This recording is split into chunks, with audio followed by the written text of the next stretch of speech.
Հարկատուների հաշվին սնվող հանրային հեռուստաընկերությունն ինչու է ուղիղ հեռարձակում կարգալույց քահանայի Ստեփան Ասատրյանի պատարագը, որ մայրաթորը համարում է ապօրինի ու սրբապղծություն, հատկապես որ վարչապետ Փաշինյանն էլ դրան մասնակցում է ոչ թե որպես կառավարության ղեկավար, այլ հայ առաքելական եկեղեցու հետևորդ։ Այստեղ ես զարմանում եմ ընդհանրապես ինչ կա այդտեղ զարմանալու։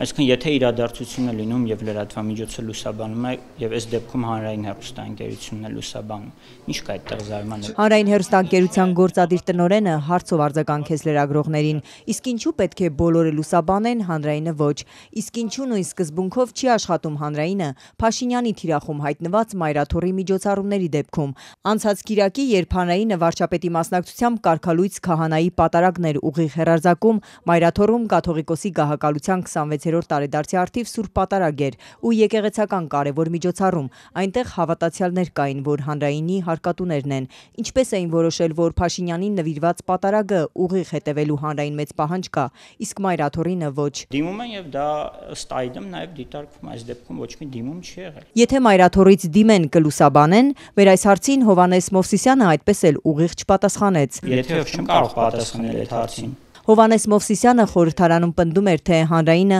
անկողմնակալ բովանդակություն է սփռում ու խտրականության օրինակներ էր պահանջում լրագրողներից։ Օրինակ, ազգային ժողովի ճեպազրույցները, որ քաղաքացիական պայմանագրի падգամավորների դեպքում ուղիղ է հեռարձակվում, իսկ երբ այդ նույն ճեպազրույցի ժամանակ խոսափողներին են մոտենում ընդդիմադիրները, այդ թվում նրանց հարկերով գոյատևող հանրայինի հարկատուները, ուղիղ եթերն ընդհատվում է։ Սա խտրականություն ու կողմնակալ չէ, նախկին գործընկեր Մովսիսյանին դիմեցին լրագրողները։ Մի րոպե, դուք ասում եք մենք ուղիղ եթերում չենք տալիս ճեպազրույցը, չգիտեմ ինչ է, հիմա տենց չեմ հաշվել դա։ Ասում եմ հրավիրում ենք։ Եկեք, եթե խնդիր կա իրենց եթեր տալու հետ, հրավիրում ենք։ Պետբյուջեից ֆինանսավորվող հեռուստաընկերության բովանդակությունը քննարկվեց նաև նիստերի դահլիճում։ Ընդդիմադիր падգամավոր Լիլիթ Գալստյանը այն որակեց իշխող ուժի քարոզչական գործիք։ Հետևելով հանրայինի մանավանդ լրատվական հաղորդումներին,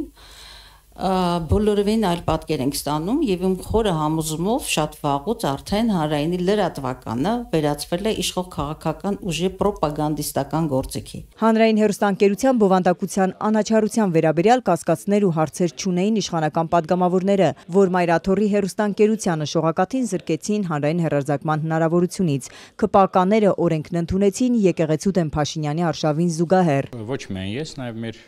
հանձնաժողովի անդամները այդքան էլ հաշ չեն այդ որոշման հետ եւ մենք գտնում ենք, որ կարելի է շատ ավելի արդյունավետ, եւ ճիշտ լուծում գտնել։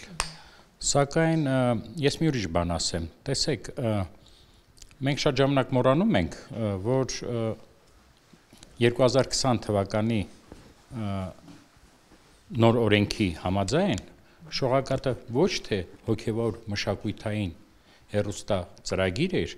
այն կրթական մշակութային։ Հեռուստատեսության ու ռադիոյի հանձնաժողովի ղեկավարը կարծում է, որ շողակաթը պետք է վերանայեր բովանդակությունը։ Իրենց տվյալներով հեռուստաընկերության վարկանիշը ցածր է, մարդիկ հետաքրքրված չեն այդ հաղորդումներով։ Բայց մենք սկսեցինք անդրադառնալ այս խնդրին, երբ որ գնացքը արդեն գնաց։ Իշխանությունը շողակաթի այսպես ասած խնդիրները նկատեց կաթողիկոսի ու այլ հոգևորականների դեմ պայքարին զուգահեռ։ Արդյոք սա չի նշանակում, որ հեռուստաընկերությունը թիրախավորվեց ոչ թե բովանդակության, որակի, այլ քաղաքական նկատառումներով։ Տիգրան Հակոբյանը քաղաքական ենթատեքստին չանդրադարձավ։ Շողակաթի դեմ իշխանության գործընթացի մասին հստակ բացասական դիրքորոշում է հայտնել միայն հանրային հեռարձակողի խորհուրդը։ Անկախ դիտումներից կարծում են, որ պետք է հոգևոր կրթական մշակութային ալիքի հանրային հեռարձակումը ապահովվի։ Հոգևոր մշակութային կրթական ալիքի դեմ իշխանության նախագծին կողմ էր նաև կրթության ու գիտության նախարարությունը։ Նախարար Անդրեասյանի մեկնաբանությամբ ստացվում է ոչ թե շողակաթի դեմ են գործել, այլ օգտին։ Ես կարծում եմ, որ մրցութային գործընթացները թույլ են տալիս նաև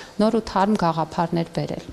Եվ եթե մենք ունենանք ընտրության հնարավորություն ու ընտրենք լավագույնը, խոսում ենք լսարանի մասին, խոսում ենք արտադրանքի մասին։ Ի վերջո շահելու է առաջին հերթին լսարանը, որտեղ արտադրանքի բովանդակությունն էլ կարող է լինել նույն շողակաթինը, եթե ինքը մասնակցի մրցույթի, շատ ավելի որակյալ։ Իսկ Ժաննա Անդրեասյանը մտավախություն չունի, որ պատմության մեջ կմնա այն նախարարը, որ մաս դարձավ քաղաքական նկատառումներով հոգևոր մշակութային կրթական ալիքի դեմ գործընթացին։ Ժաննա Անդրեասյանն այդպես էլ ուղիղ չպատասխանեց։